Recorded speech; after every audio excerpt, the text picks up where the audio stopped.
This is a pretty grim looking coffee table because it's orange pine, which I really don't like. You can see that I've tried to take the orange appearance from the top of the table, but it just looks bad.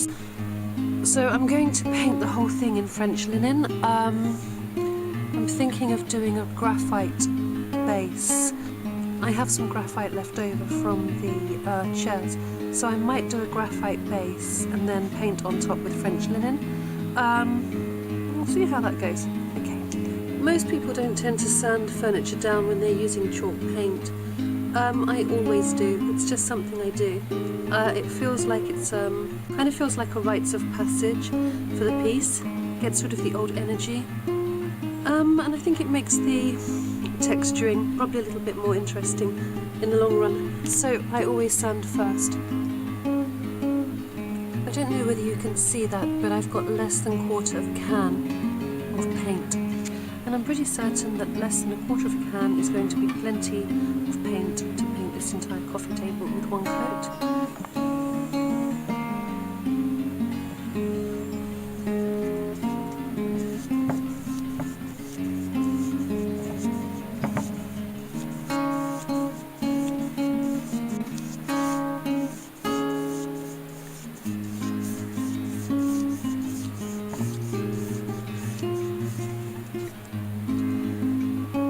So that took about 20 minutes to paint.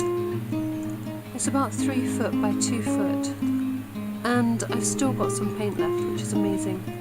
I really do like the graphite, but I think I will probably put French linen on top and then distress through to the graphite with a clear wax to finish.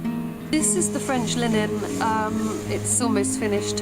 It was quite hard to paint it on. I tried diluting it, I tried everything, but I feel like sometimes painting with chalk paint can be hit and miss. You've just got to sort of ad-lib it. For the waxing, you'll need a medium-sized brush. You can look on eBay, get a waxing brush, or you can go to any Sloan.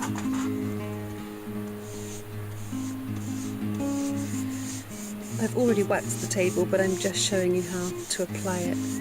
Just simple strokes along the grain of the wood. Once you've covered the table, you can take a clean white cloth and buff it. And when you finish waxing, you take some sandpaper. I always use medium to coarse grain. This particular sandpaper has got material on the back, so when you go to the hardware store, you can ask for the sandpaper that has a material backing. It lasts 10 times longer than normal sandpaper, and it doesn't disintegrate in your hands. So if you want to bring some character to your furniture, you can simply take some paint off on certain detailed areas just to create an extra dimension. If you make any mistakes, you can simply paint over it and wax it again.